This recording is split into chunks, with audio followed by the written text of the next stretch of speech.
Hello friends, তো আজকে ভিডিওতে দেখবো আমরা কিভাবে প্যান কার্ড কারেকশন করব। তো প্যান কার্ড কারেকশন করার জন্য কিন্তু মূলত দুটি প্রসেস আছে, এই ইউটিআই থেকে আর একটা এনএসডিএল থেকে। তো আমরা আজকে দেখবো যে ইউটিআই থেকে কিভাবে আমরা প্যান কার্ড কারেকশন করব।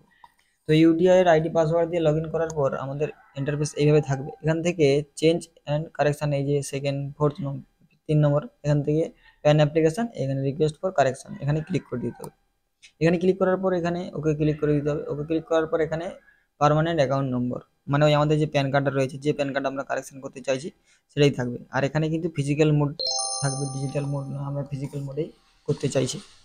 এরপরে পার্মানেন্ট অ্যাকাউন্ট নম্বরটা দেওয়ার পরে আমরা যদি পরের অপশানে যাই, তাহলে আবার কিন্তু আমাদের এই রি এন্টার প্যান নম্বর, আবার প্যান নম্বরটা এন্টার করতে হবে। তো প্যান নম্বরটা দুবার এন্টার করার পর আমাদের এখানে ওকে অপশানে ক্লিক করে দিতে হবে। ওকে অপশানে ক্লিক করে দেওয়ার পর এখানে both physical pain and e pain, মানে আমরা ইমেল আইডিতেও চাইছি এবং বাড়িতেও চাইছি। তো তার জন্য বোথে থাকার পর এখানে সাবমিট অপশানে ক্লিক করে দেওয়ার পর একটা রেফারেন্স নম্বর আসবে। এই রেফারেন্স নম্বরটা তুলে রাখতে হবে, খাতায় লিখে নিতে হবে, কারণ যদি সাবমিট সাকসেসফুল হওয়ার আগে যদি বন্ধ হয়ে যায়, তাহলে আবার এই নাম্বার দিয়ে আমরা পুনরায় এটাকে সাকসেস করতে পারি। ওকে অপশানে ক্লিক করে দেওয়ার পর এখানে দেখো একটা বক্স রয়েছে, এটা যদি আমরা যেটা কারেকশন করতে চাই তাহলে কিন্তু এই বক্সে ক্লিক করবো, নাহলে নামটা লেখার পরে এই যে ভিউ নেম ফর্ম, তো এখানে ক্লিক করলে কিন্তু আগে কি ছিল সেটাই শো হবে। মানে অর্চনা বর্মন ছিল। এবার আমি যদি এখানে কারেকশন করার জন্য ধরো আমি এটা বাদ দিয়ে ও লিখে দিই, তাহলে লাল হয়ে গেছে, তার মানে কি আগে কিন্তু এটা ছিল না। এটা বোঝা যাচ্ছে যে আগে যেটা সবুজ থাকলে তার মানে ঠিকই আছে, কোনো অসুবিধা নেই। আর ওই যে বললাম বক্সগুলোতে যেটা কারেকশন করতে চাইবে সেটাতে কিন্তু এই বক্সে ক্লিক করতে হবে। যেহেতু আমি অর্চনা নামটা ঠিকই আছে, কোনো অসুবিধা নেই, আমি তাও টিক মারিনি। আর এখানেও কিন্তু ফাদার্স নেম এটাও ঠিক আছে, আমি তাই এটা টিক মারলাম না। তো ফাদার্স নেমটা আমি লিখে দিলাম, এটা লেখার পরে কিন্তু সবুজ হয়ে যাচ্ছে বারবার, এটা লক্ষ্য করো। যদি লাল হয়ে যায় তার মানে বুঝে যাবে তুমি ভুল কিছু মেরেছো, যেটা আগের থেকে ম্যাচ করছে না, আগের কার্ডে যেটা আছে তার সঙ্গে ম্যাচ করছে না।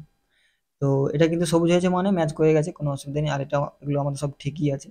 মাদার্স নেম এটা অপশনাল নাও দিতে পারো, এখান থেকে ফাদার নেম এটা সিলেক্ট করে দিতে হবে।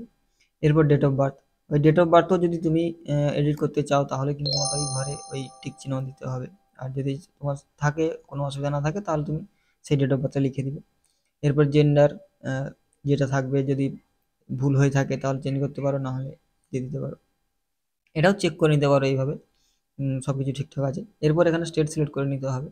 তো আমি আমারটা সিলেক্ট করে নিলাম, ওয়েস্ট বেঙ্গল। এরপর এখানে আধার কার্ড দিতে হবে, আধার কার্ডের নম্বরটা দিতে হবে। তো আধার কার্ডের নম্বরটা আমি লিখে দিচ্ছি। আধার কার্ডের নম্বরটা লেখার পরে আবার যখন আমরা পরের অপশানে যাব, তখন আবার আমাদের কিন্তু ওই পপ আপ ভেসে আসবে এবং এখানে রি এন্টার আধার নম্বর, আবার একটা আধার নম্বর, একই আধার নম্বর দিতে হবে। দেওয়ার পর ওকে অপশানে ক্লিক করার পর আবার এখানে নাম চাইবে, মানে আধার কার্ডে যে নামটা রয়েছে আমাদের, তো সেই নামটাই এখানে লিখে দিতে হবে। লেখার পর আবার আমাদের নেক্সট অপশানে ক্লিক করে দিতে হবে।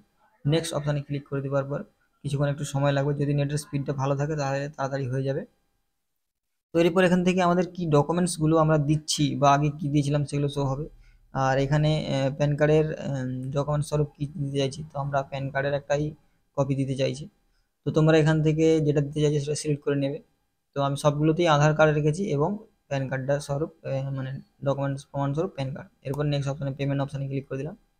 এরপর রেফারেন্স নম্বরটা আসবে, ওই সেই একই রেফারেন্স নম্বর, আগের যে রেফারেন্স নম্বরটা ছিল সেই একই রেফারেন্স নম্বর, কোনো অসুবিধা নেই। ঠিক আছে, শুধু চেক করে নেবে ঠিক আছে কিনা। এরপর নিচে আসার পর এখানে অ্যাড্রেস দিতে হবে, এখানে বলার কিছু নেই সেই রকম, তো বাকি সব কিছু জানেন। তো অ্যাড্রেসটা এখানে রেসিডেন্সিয়াল সিলেক্ট করতে হবে, অফিস নয় কিন্তু। এরপর বাকি অ্যাড্রেসটা আমি লিখে দিচ্ছি, এখানে কিছু বলার নেই, তো আমি বাকি সব অ্যাড্রেসগুলো লিখে নিলাম। এই লেখার পরে যদি অ্যাড্রেসের মধ্যে কিছু চেঞ্জ থাকে তাহলে কিন্তু অবশ্যই টিক মারতে হবে। এরপর এখানে ফোন নাম্বার একটা দিতে হবে, তো যেহেতু আমরা ইন্ডিয়াতে বাস করি তাই জন্য ইন্ডিয়ার কোডটা ইন্ডিয়া দিতে হবে। এরপর এখানে এসটিডি কোডের দরকার নেই, এখানে মোবাইল নম্বর, তো মোবাইল নম্বরটা দিয়ে দিতে হবে এখানে। এবার মোবাইল নম্বরটা আমি দেওয়ার পরে এধারে একটা ইমেল আইডি দিতে হবে। যেহেতু আমি প্রথমে both physical PAN and e PAN মেরেছিলাম, তাই ই প্যানটা কিন্তু এই ইমেল আইডিতে আসবে, তাই ইমেল আইডিটা সঠিক দিতে হবে এবং এইখানেই কিন্তু ইমেল আইডিটা আসবে, মানে ইমেল আইডিতেই তুমি প্যান কার্ডটা পাবে। 3 দিনের মধ্যে সাধারণত চলে আসে, আর কারেকশানের ক্ষেত্রে একটু সময় লাগতে পারে। তো এরপরে নেক্সট অপশানে ক্লিক করে দেবো। নেক্সট অপশানে ক্লিক করে দেওয়ার পর এখানে দেখতে পাবে ফটো অ্যান্ড সিগনেচারে এইখানে অটোমেটিকভাবে টিক চিহ্ন মারা থাকবে।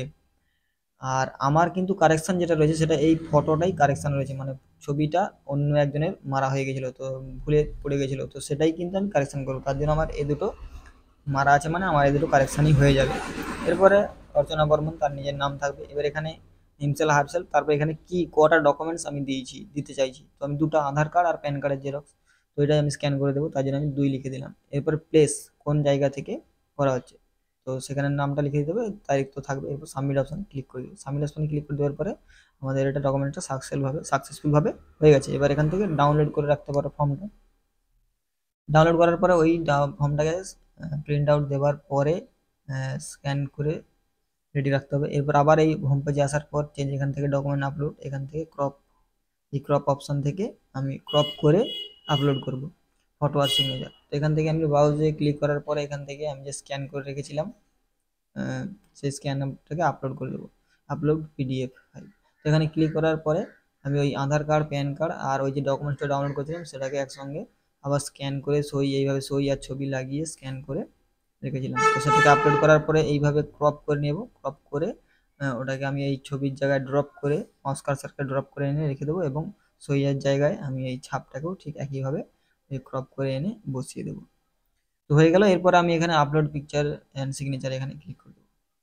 এভাবে সাকসেসফুলভাবে হয়ে গেছে। তো এটাই ছিল আজকের প্রসেস। তো এইবারে 7 দিনের মধ্যে তোমার প্যান কার্ডটা, ই প্যান তোমার ইমেল আইডিতে চলে আসবে।